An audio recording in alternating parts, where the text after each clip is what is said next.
Zeb will probably outlive me. He's probably outlive all of us. But Zeb's like ridiculously stupid and healthy. Yeah, I know. It's kind of like I was kind of like hanging out with Dr. Stare or something. The guy's like 90 and he looks like he's 60. And, he's gonna outlive us all because he doesn't drink, he doesn't smoke.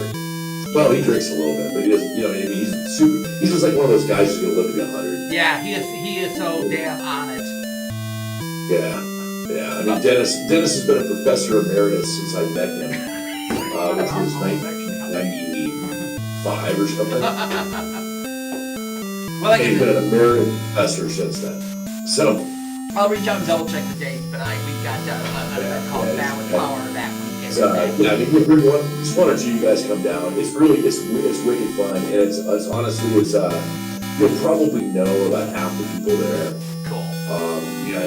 But I truly mean this is that get down there before everybody's dead, because Scott Robinson, Dennis Astaire, Steve Winter, Zeb Cook. I think Cass still goes. Mincer doesn't because he's not allowed to. There's like all those people were there, and it's everybody who John Ratliff used to go. His health's kind of bad now, so he's not been going the last couple of years. It's elite of people. It's old all home the week. guys who went Hellman's. Old home week. Yeah. All right. So real quick, is there anything special you want us to focus on during the show? Yeah, well, I sent you the links. So I've got my Patreon, which I'd love to have more people sign up to free. You don't get the books and shit. I sent you guys the link to that. You guys can post that. And then, of course, my upcoming Kickstarter for my rules set, which I'm very excited about, and have delayed so that I'm not competing with Kelsey Beyond, is the other thing. And we're almost done. I've got 7 little adventures done, 1 full-length module done. I still haven't finished the DM guide yet. You call it the Game Master's Guide, right? The Monster Manual's done, and the Player's Handbook is done. Nice. And it's going to be a sexy box set with 1 tier up. It's going to have like metal dice and shit like that as an add-on and stuff in a second box.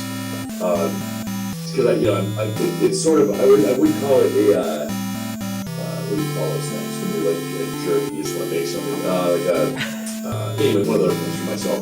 I was gonna make this project. Oh yeah, that's like all of ours. I was gonna make it really nice. It's not like an iPhone quality box.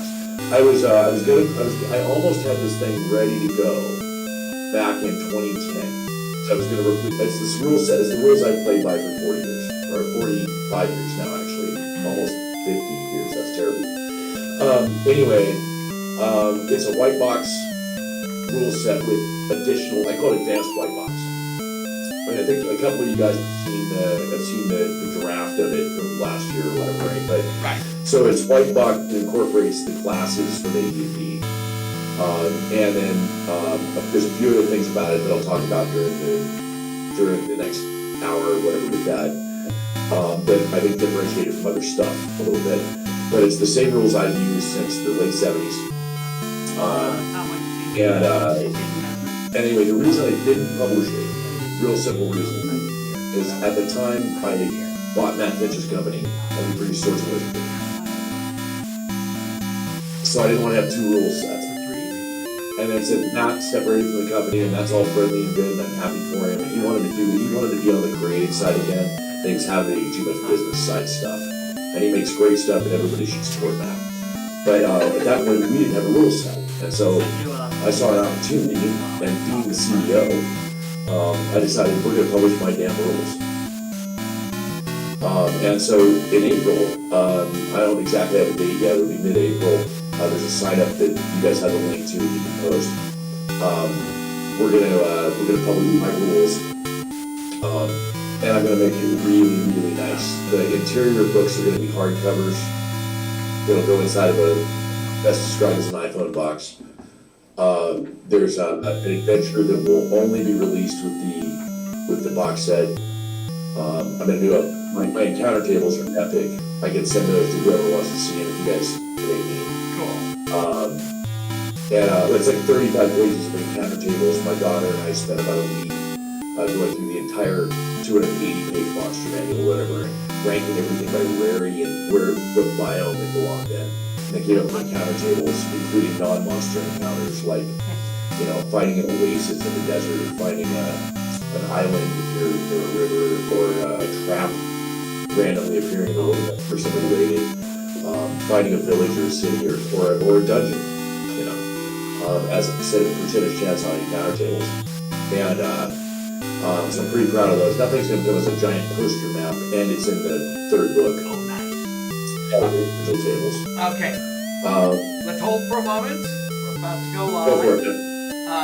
Real quick, Rob will do the introduction, and he'll say we're here with, and you will do your introduction. All right. Let me just start the stream up here.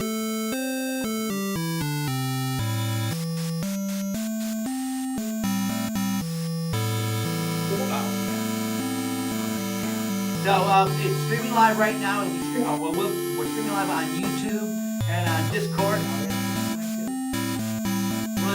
We're on Twitch, Discord, and YouTube. So if you want to shout out, if you want to shout anybody out during the show, you are more than welcome to. All right, let's do this. All right, and 3 and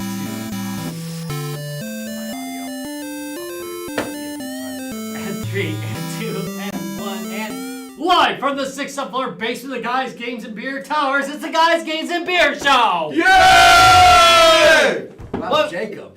That was pretty good. That was pretty good. Solid. I saw it, I went for it. You did. Good call.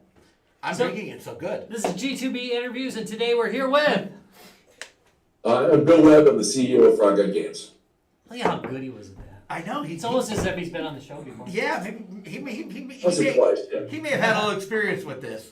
So we're actually here to talk because you've got something coming up pretty quick here.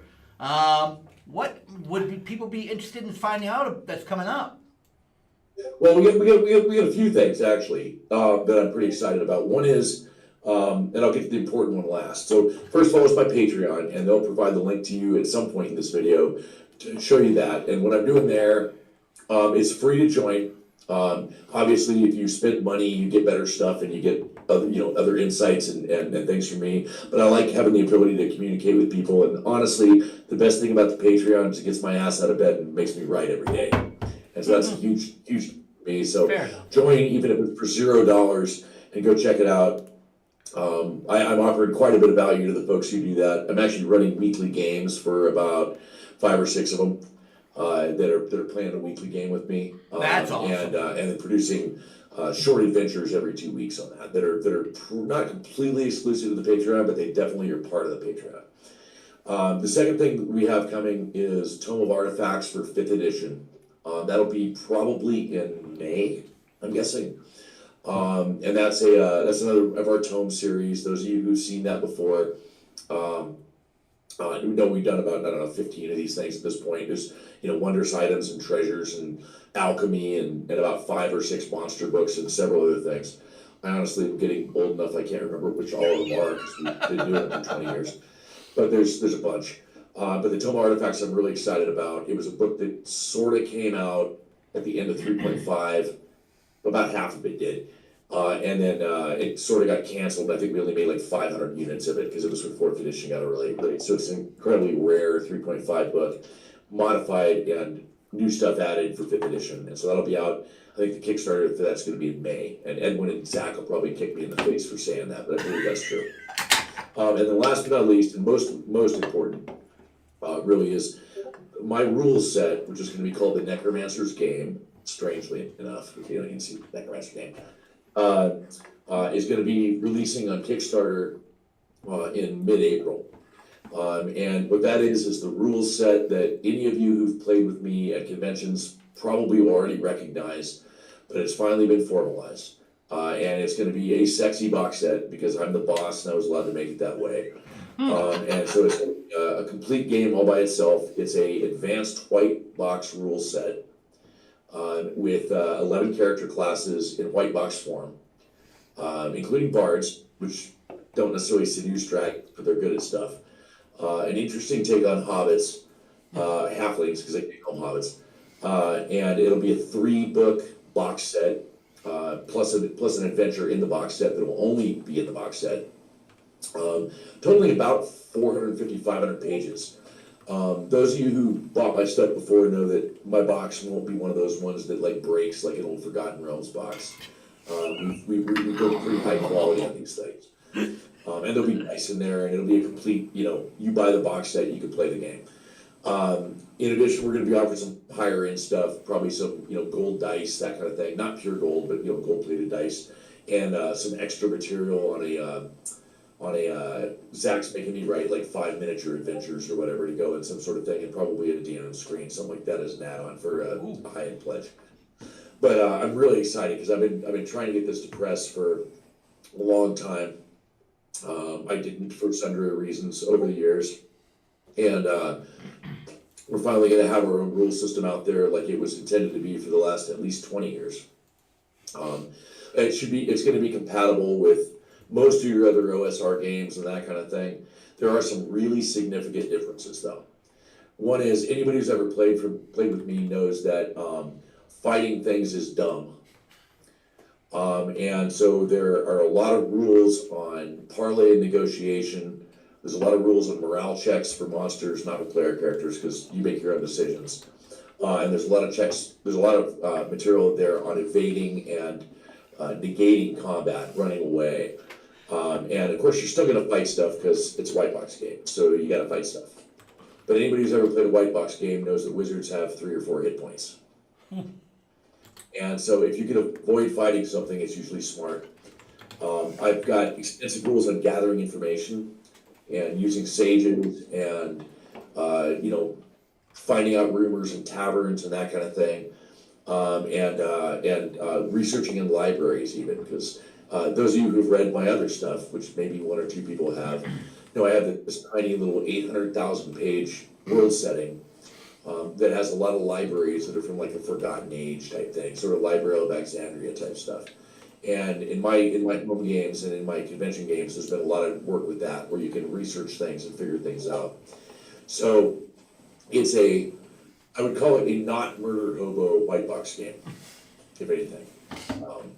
I'm big on rules and figuring things out before you go fight it, and non-standard monsters.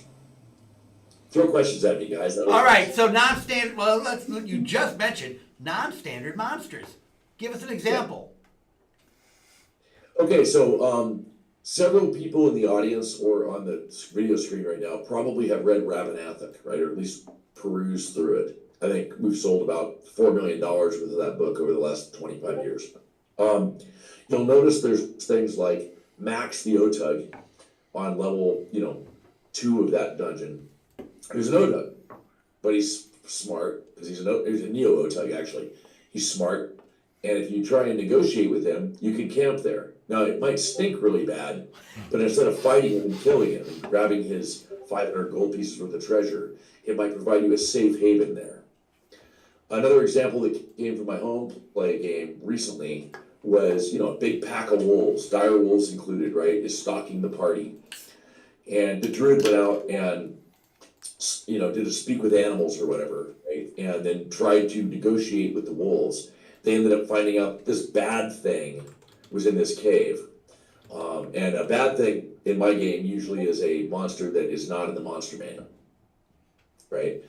And so it's something that's not necessarily in the monster manual, that the DM sort of wings it. And they ended up teaming up with the wolves to go and kill the bad thing, which was a big, kind of mutated giant thing with a lot more hit points than a standard giant would have. And so without negotiating with the wolves, it would have kicked their butts. But because they made friends with the wolves, they were able to fight this thing and defeat it. And so the thing I always tell people in my games at conventions and in my home game, but of course they already know this, is if I call something a monster, that probably means it's just not your typical 2-hit die ghoul. It's a monster. Right. So they have no idea what this thing does. And I've got some rules on how that works in the monster manual as well. All right, so... And then, question? I mean, if it's intended, to be ambiguous. Well, I'm kind of curious. So, as someone who is constantly accused of being a murder hobo by my DM currently,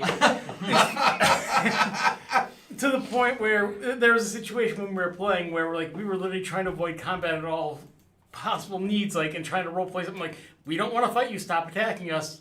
And it devolved into this whole thing he didn't plan and drove him absolutely insane. So do you try to focus a lot more really on role-playing and get people try to really embrace their characters? I might be the only person in history to make a white box game that's focused on ROLE rather than ROLL. And I think that, actually I believe that might be true. But I'm the only person in history who's ever played that way. So a really good example of this is in my home game group, which is Zeb and Helen Cook and Kurt Gould and all my regular, my dog, my kids, that kind of thing. I think you guys have my kids. They've been around longer than most people in the industry, right? Yeah. In the industry. So the bard in the party is my buddy who's on the Nimitz carrier, right? He's a Navy guy, he's on the Nimitz. And bards are really good, as you would imagine, at negotiating, right? They've actually gotten to the point they don't let him be the parlay lead because the dude can roll more ones and fives than you've ever seen. They encountered him. I can't even think what it was. It was like my opinion, Mushroom Men, right? And they're playing in Rapid Advent right now. They encountered Mushroom Men, and it's a softball encounter. You're supposed to go in and negotiate and figure out with the Mushroom Men to gang up against the Shadow Dragon that's terrorizing the Mushroom Men. Well, Justin goes in there. Negotiations, there's bonuses on the thing, everything else. Natural one. Helen Cook, Zeb's wife, Helen's there with the speak with plant spell, hearing what they're saying, and they're immediately like, oh, they're Nazis. They're trying to annihilate us. His husband rolls a 1 on his negotiation check. And so then they ended up fighting with these. So now they have no help against. I probably shouldn't say this out loud because they don't know they're going to encounter Shadow Dragon. They have no allies in the encounter with the Shadow Dragon. Likewise, the ability though to say you encounter a bunch of orcs. I'll say that just to piss Wizards of the Coast off, and they don't really want to fight you, right? Because you guys have plate mail and bows and arrows and two-handed swords and a guy with a pointy hat and all that other shit. They might want some money or something to go away, or maybe they don't like the wraiths in the tomb, and they can't kill them because they don't have magic weapons. Whatever that might be. Monsters in my game, almost nothing. Cause I'm a law neutral chaos guy, right? So your law is most things. Neutral is stuff that would be neutral, and then chaos is stuff like evil priests, demons, devils, shit that's on. It's the Joker. It's people who want to watch the world burn, right? Orcs are not chaotic. Orcs are neutral. So they have no desire to get killed because they run into a bunch of dudes wearing plate mail. But they don't like humans, right? So, but why would they necessarily fight you if you could negotiate with them? So there's die rolls involved, right? So the example of the Mushroom Men, who were naturally inclined to be friendly, the bard blew the roll, so it was like they were hostile, right? It was just like they misunderstood what they were saying to each other. And bad things happened. That shouldn't have happened that way. The wolves they encountered, the previous adventure, were neutral, and they were naturally inclined to eat the party. But the bard, well, there wasn't the bard actually in that case. They would have been the druid. The druid made a really good roll, and so the wolves actually sort of joined the party, at least in the short term.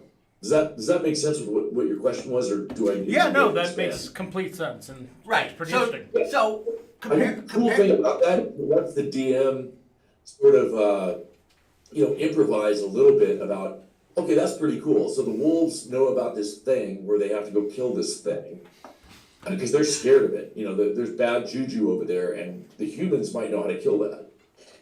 We don't know how to kill it because we bit it, and my friend turned into a see-through wolf, right? And I think the expansion of the role playing with an E, so RLE, to that is I think it's extremely powerful. And I can tell you, my game, I got 20 people that sign up for my games at conventions because of stuff like that. all right. So you've been doing this, like you said, probably for 20 years out at conventions. You're formalizing it. you're getting it ready to go. Yeah. So you've decided to go the Kickstarter route, which is Okay, we're gonna go Kickstarter. At least on this, we're thinking about going to backer kit on some other stuff, but we're going Kickstarter. right. You're kind of an old hand at Kickstarter. Have you run into any particular challenges getting this one going? No, not really. Other than because at least you know that I'm supposed to be retired, right, from my day job. Yeah, you are supposed to be retired. But my wife makes me do real work every now and then because I make about 10 times the money I make doing this. So it's occasionally I have been a little busy this spring with the engineering side of things, and so I've been doing some work. But I'm about 95% written on this, and to be fair, my editors have almost caught up to where I was. So the only delay at this point is the fact I'll have 2 conventions in a 30-day period that are going to stall me out a little bit. We'll have the entire book edited and ready for layout by the time the Kickstarter launches for sure. All pieces. Right. All pieces. So once you launch the And- Kickstarter, what? How long is the Kickstarter running on this one? I didn't check that. Probably about 30 days. About 30 days. So we go mid-April to mid-May. It might be 20. I don't know. Everyone keeps telling me to go 21 days. I've never really seen the logic on that. But we'll probably go 30 days again because I'm the boss. It'll be probably a 30-day Kickstarter. It's not going to be real cheap buy-in. I won't lie because I'm going to make it really nice. I want these things to be like, you can hand them to your great grandchildren type books. So I'm going to go Smythe bound lay flat, hardcovers with 16-page bindings in the interior and all that other stuff. Bill, all the stuff you guys produce is really nice. Yeah. You guys never cheap out. I think on your show a couple of years ago, I shook that 1,000-page book to show you how it didn't break. Did I do that once? You did. Yeah. Everything you guys do is really nice. Ever since Unearthed Arcana pissed me off in about 1985 or whatever, because it broke apart, I've really been a stickler about that. I cannot tell you how many of my books I look like, what the? I'm not that rough on it, really.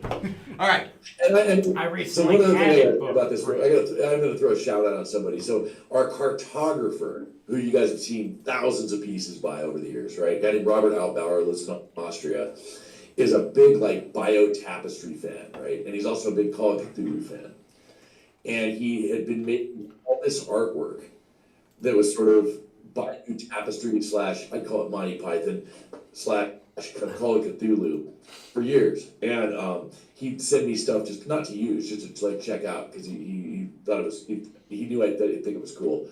And when I saw my rule set and I saw that, I'm like, dude, can I buy that shit from you? And he's like, well, what do you mean? He goes, I'm not going to sell it. I go, can I rent it for the box set?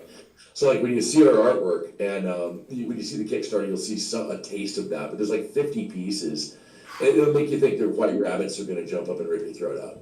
It's hilarious artwork. It's 100% inspired by the Bio Tapestry and by Call of Cthulhu. But I always say Monty Python because it looks like Monty Python art. But none of it's AI, it's all real. I mean, everything we did with that guy is real. And it's really neat stuff. Of course, I put in some standard art and stuff like that too, but by God, I'm using that shit because it's hilarious. That's the weird tentacle thing with the knights, 40 of them charging in the pile. It's hilarious. All right. Other questions? I don't know why I went off on that tangent, but I love it. No, that's a good tangent to go down. So I actually have a question. So your system's based on old school D&D from the beginning. As a player like me, I started off on Pathfinder 4E and 5E. What's the selling point for me to try this a different style of game? Really simple. So I played a lot of all of the above, right? As you can imagine.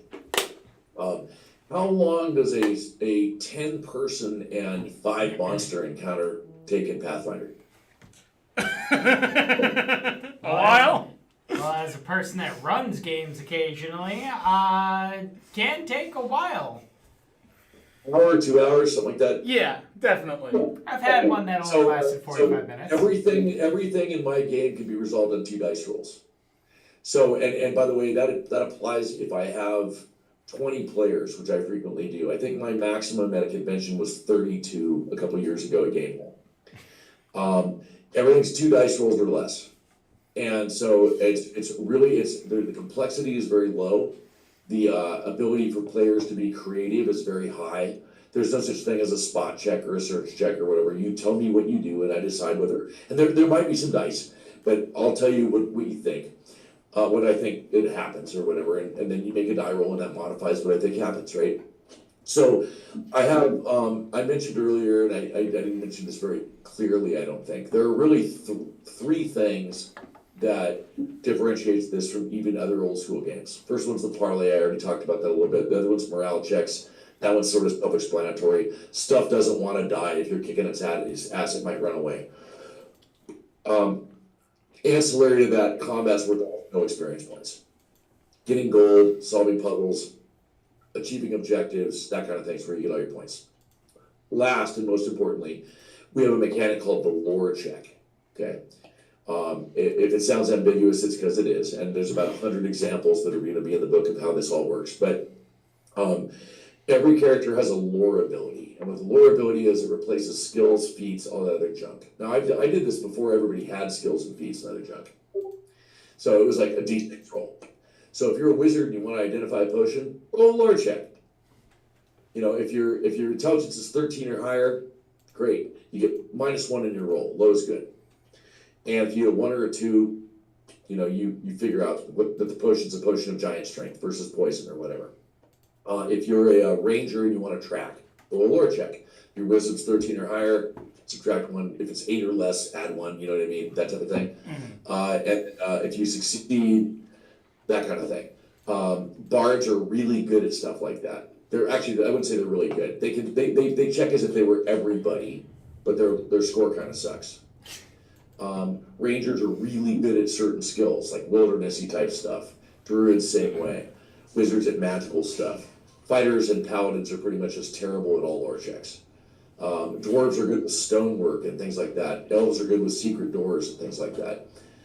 Thieves are good at gathering information or also secret doors and traps and stuff like that. Because keep in mind, there were no thieves in White Box, right? Like, that was a new class that came out in 77, I think, from Balboa and Warlock, right? Was the first time that a thief appeared. So basically, before 77, everybody was a thief because there were no such thing as thieves. And so the lore check replaces a lot of that stuff, and I've spent probably 15 pages between the 3 books showing examples, explaining how that works, and trying to make that a really simple way to resolve things. So the answer to your question, why if you're a Pathfinder player would you want to play this, is because it goes a hell of a lot faster. You still can do all the same stuff. And you don't have to worry about min-maxing your character at all, because if you want your guy to karate kick the dude in the throat after jumping off a 40-foot cliff, the DM will just tell you, okay, that's a pretty unusual thing that's probably not going to happen, but here's what you roll. All right, that seems pretty interesting. For me, I have ADHD, and like sometimes those long combats can really take me out of the game, and even roleplay. They wipe me out. Plus, they force me to play in people's Pathfinder games and then break them. You know, it's like, you know, disintegrate. You know, anyway, there's a lot of stories there, but That's why I became a DM, was so that way I would stay in the game when those long things happen. The ADHD of being multiple people, yes, just allowed me to be. Yeah. So, and that's a good point. So, again, as somebody who has, like you, been playing this forever, I miss those days. It's good. It's good to refocus back to where we all started. You don't. I mean, it's. I'm not knocking all the complexities of some of the new version, the new combat systems and what they bring, but there is a certain elegance to just letting the DM make those decisions, run the game, and get on with it. I agree. Because actually, I think the complexity. I mean, if you're old like I am, you remember like Rollmaster, right? That makes Pathfinder look like OD&D in terms of complexity. And so, we had like a table for everything. And then by the way, their entire combat system was a book that was like 200 pages long that was fucking tables, right? Yeah. So, that was really complicated stuff. Brutal. Knights at the dinner table makes fun of it. so you put that, or chivalry and sorcery is another good example, a massively complex system. We had those as well. And I'm not knocking any of that. Some people really like the math thing and the I would almost call it an MMO like ability to min max whatever you're doing, and that's great. I'm not, as long as people are rolling dice, I don't care what they're playing. The biggest difference is I try to have way more focus on the characters using their brains. I would quote the Tomb of Horrors thing about, if it's a think person module, hack and slay gatherings need not apply type thing or whatever. But if you're playing a game that requires players to use teamwork and think together and solve problems without just rolling dice, I think there's a huge advantage on the role playing side with that. And again, I'm a big advocate of ROLE playing. We still roll lots of dice in my games. We still have plenty of combat, everything else, but it's not always the go-to. I remember playing Pathfinder games in like 2010, 2011, when we produced a lot of Pathfinder material, and I didn't DM it, but I played it a lot. And it seemed like, and again, nothing wrong with this, man, knock yourself out, if this is your jam, do it, but it was more like encounter, fight, kill, okay, done. You guys go back to town, buy stuff. Next one, encounter, fight, kill. And to me, that was just, I lost interest really fast. I think 5e changed a little from that. But I'll tell you, in 1980, you didn't fight everything. No, you ran a lot. You ran a lot. And you fucking lot. And you threw gold coins and stuff, and you threw food and other things. Mm-hmm. And you wizard locked doors, and the mass morph spell. You guys know I have like these decks of cards that I use at conventions, right, to give people little boons and advantages. There's a card called "No One's Used the Spell Since 1981," and it's mass morph. And it's like, if you have mass morph, I avoid all encounters for as long as I want to. We got the shit kicked out of us by this ancient red dragon, and almost everyone's either dead, almost dead, or just got raised. The wizard spends all of his 4th level spells just casting mass morph, because you can't be found by anything. It's you turn into trees, and you just sit there for a week and heal. It's funny because Zeb Cook's wizard just turned 7th level, and so because he has a high intelligence, he got 2 spells instead of 1 spell, and so he took polymorph self and mass morph. he thinks like I do because he's actually older than me, which is he and his wife are the only. Well, I think they're the only 2 older than us aren't clearly older than me, and he's not that much older than me, which is terrifying, but he is, and he was 4th level spells, he looks at I got a 17 intelligence, so I get +1 extra spell, right? He goes, yeah, and he goes, well, I take mass morph and I was like, no one would think of that.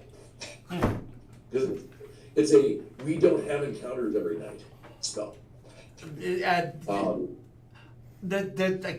there's a beauty to that kind of role play. Yeah. So getting back down to, let's go back to the game that's coming out. Yep. Again, Tyler's addressed it nicely.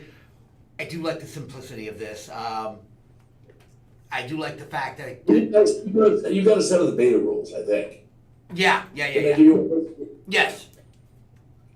So I love, again, being somebody who started at the very beginning of all of this. I do kind of like the way it goes back to that. And a good way to address why would somebody who started much later than we did in this be interested, that's a good, it's not all about just, like you said, I have an encounter, I fight, I go back, I loot, I go back, I cash in, I level up, blah, blah, blah, and go on and on and on and on. I don't like that in gaming. I wonder if we got there's a topic. Gonna go on and wait. Let me go on. Going. Let me go on a little rant I've said here. nothing tonight. So I don't like league play for just this reason. League play really bugs me. Oh, League play. Is Okay, go. annoying. Please speak up. Speak up. League play is very annoying because league play is very much, hey, here's the thing, go do the thing. There is no expanding on how to go about it. It is, you need to go take care of this, go take care of this. Right. I'm a person that likes role play. I'm a DM that encourages role play and trying to come up with strange ways of going about things. Was I annoyed that my stealth mission... You're gonna love book 3. Was I annoyed that the stealth mission that I gave to my players, they decided to make it into a pub crawl? Yes, I was annoyed, Yeah. but also I just went, okay, they're going about it in a completely different way that I could have even thought of. Let's go No, about this. You're gonna love book 3 because part of what I spend probably half of book 3 on is I always call it the player character factor. It's not called that in the book, but it's they're supposed to go left, but fuck, they went right. They went into the town and David Kinzer's character bought 200 guard dogs, and then those guard dogs. Well, they couldn't feed them, so they turned them loose. And the next thing you know, you got this pack of Ramsey Bolton's dogs destroying villages all over the place. Oh shit, what do we do about that? But it's that. But literally, that's the type of thing that you're gonna love my book 3, which is, I may have once or twice at conventions talked about game theory and practice and how this stuff works and how to modify things. But most of the Game Master's Guide isn't focused on, other than the encounters and the treasure tables and all that other junk that's in there. But the game theory piece of that is a lot of gaming advice from, the blondest remaining grognard from the old days that knows about how to do this stuff and has been doing it. Because I was the little kid, right? So I had to be the DM. And when I was about 12 years old, all the college kids made me the DM because I was the little kid. They thought they could take advantage of me, and then they learned differently. But it was, but that was really it. And there were no rules back then, so you had to make up the rules. And you had a canned adventure with one-liners in it that you had to make up the whole thing as you went along, and the players would not necessarily go left or go right or do whatever you wanted them to do, and there was no such thing as a railroad. Have any of you guys read the introduction on Sword of Air? My book, Sword of Air? no. It's out of print, or I'd send you one. I could probably get you a PDF at some point, but some of the viewers I'm probably also have. dyslexic, so I do audiobooks for all my books. Yeah, well, some of our old guys who used to go to dead shows. I do I make a joke about railroading in there, with some Grateful Dead lyrics, but the whole idea is not to railroad your players because they want to do what they want to do, right? And so you can't, if you direct them and make them do something, then you're not, I think, doing your job as a storyteller. I had plans for I consider them. myself more a storyteller than a DM. Is a good way to put it. That's how I view myself. I planned so many different ways that my players could go about it.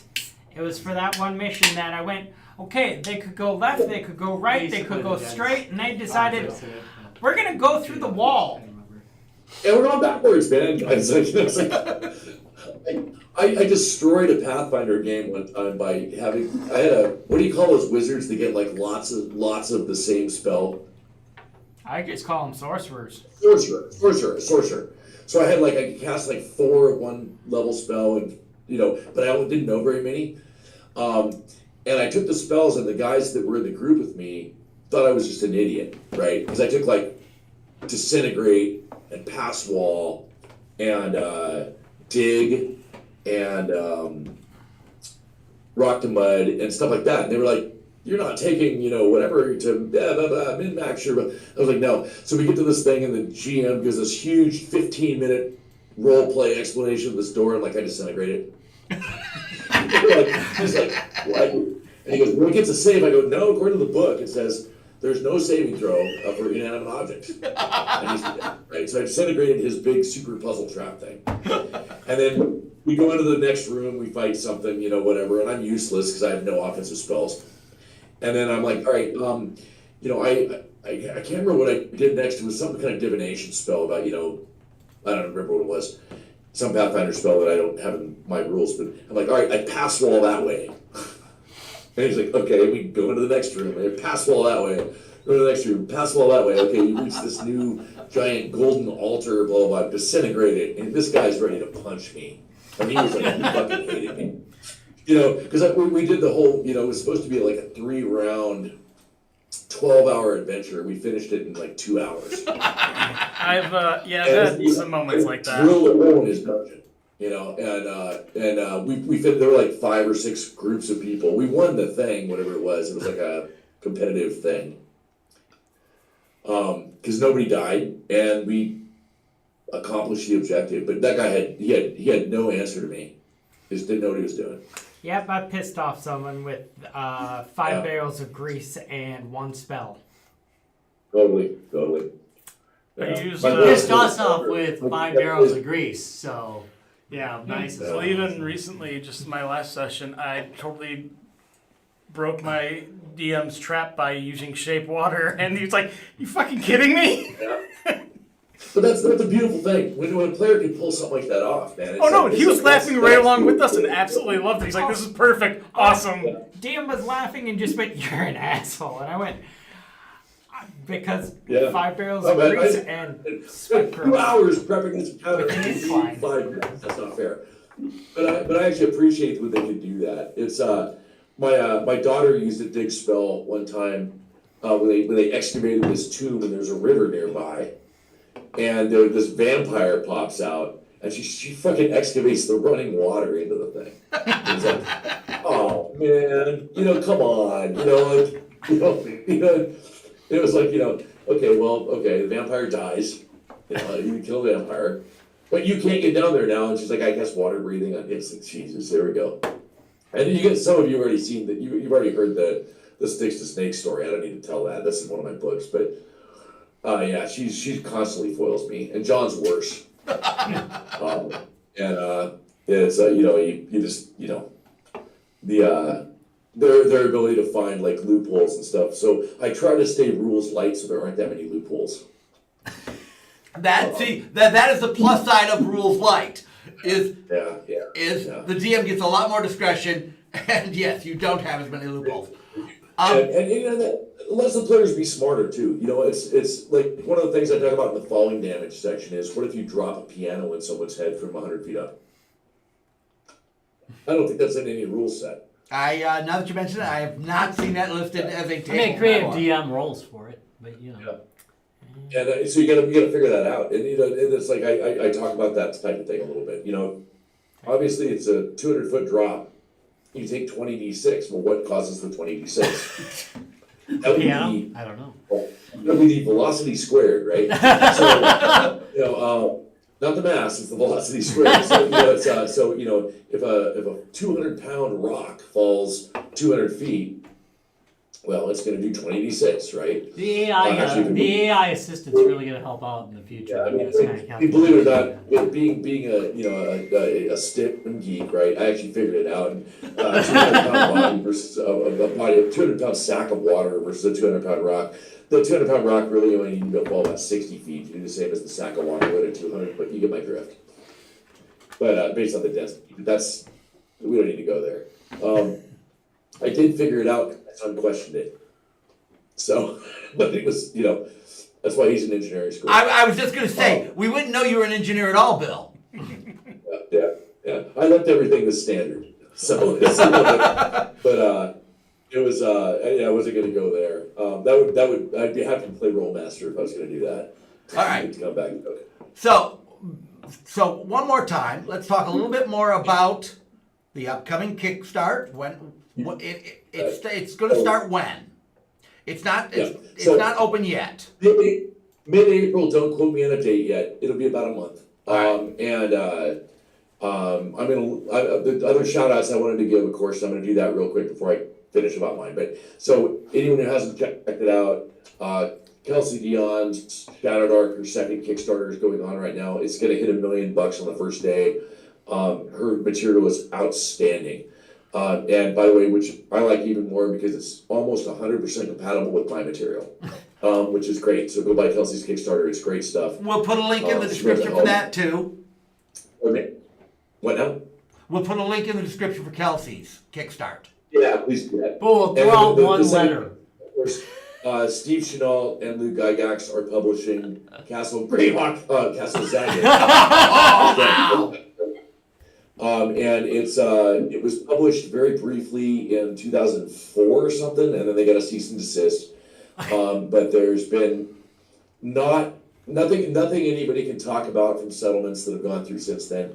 And Castle Zagat, which can't be called Greyhawk, I think even Luke made that joke online, is also out today. It's come out today, and they're doing phenomenally well as well. And that's just quality stuff, mostly written by Gary himself, and then Jeffrey Talanian and Michael. I can't remember the other guy's name now, but anyway, another guy that I actually know him. He goes to Dallas every year. I should know him. So the very first official game I ran at Gen Con when we were still at Parkside was Castle Greyhawk. Yeah, and this is the real deal. It's actually from Gary's notes.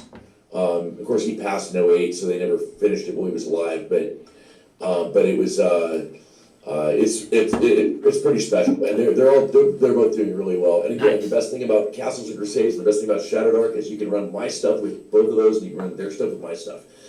We have a few different rules, but that's really the difference. I'm more focused on not murder hobo.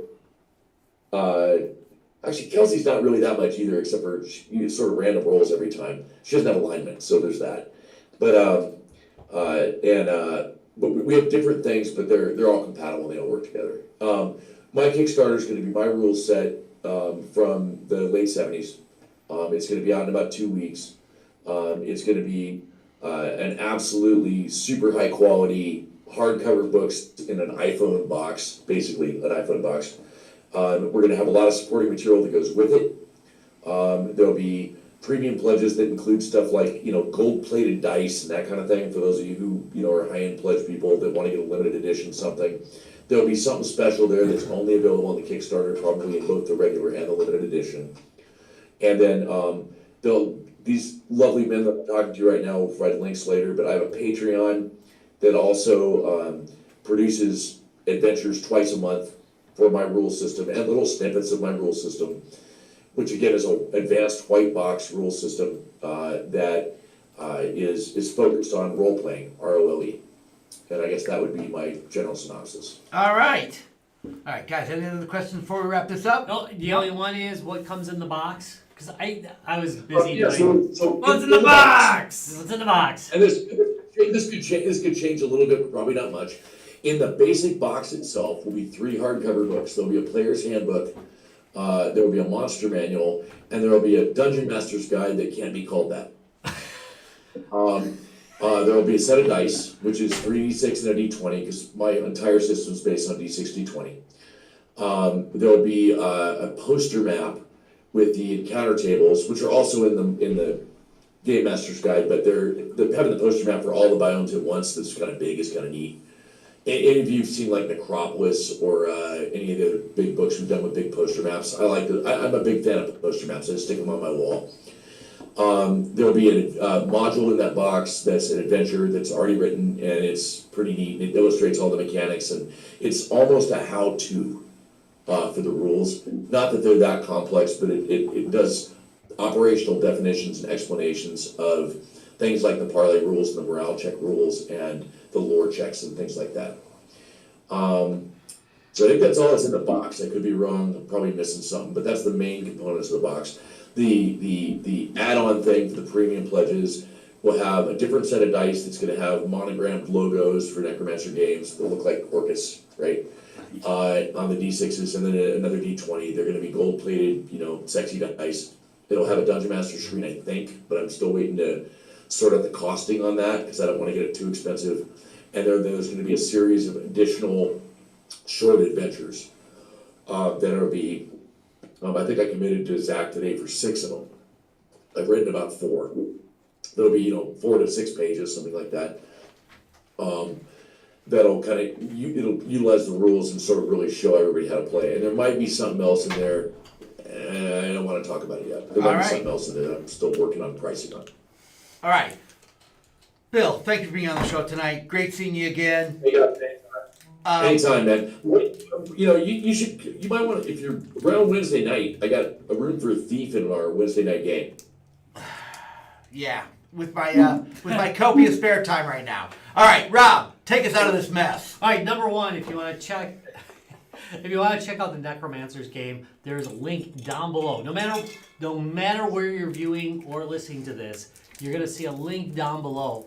It'll go to the Kickstarter, and you scroll down. It's not running yet as we're speaking. It might be by the time you get there, but if it isn't, you can save it. You can click and you can follow it. Yeah. So it's a little bookmark. Make sure you click on that and follow them out. All right. All right. Whew, here we go. Here we go. This is every episode of Guys, Games, and Beer. It is brought to you by Lionheart Racing. Lionheart Racing, all the joys of real racing without the rubber hot dogs. You can go and check them out at have another drink, Rob. www.guysgamesandbeer.net. Look at that there's a big red, white, and blue America 77. You can click right through there. Check out some of the races. Next week we will be having Lionheart Racing on. They're going to be live on the show next week. That's correct. We're going to talk about. We won't talk about it now. We got something special to talk about next week with Lionheart Racing. Yep. You like the memes? Do you like memes that make you never want to sleep again? Yeah. Don't watch them at work. Never. You can check us out at www.facebook.com/guysgamesandbeer. Join the Guys Games and Beer support group in Dallas. A master of horror. Felix, where are you, Dallas? Yeah. A master of absolute horror and memes. Curates a list of memes that will haunt your dreams. Or make you masturbate. One of the two. Could be. Either way. Hard to say. But anyway. Sometimes you learn something about yourself. Sometimes you do. All right. I want to thank you very much for watching Guys, Games, and Beer, folks. Later, all.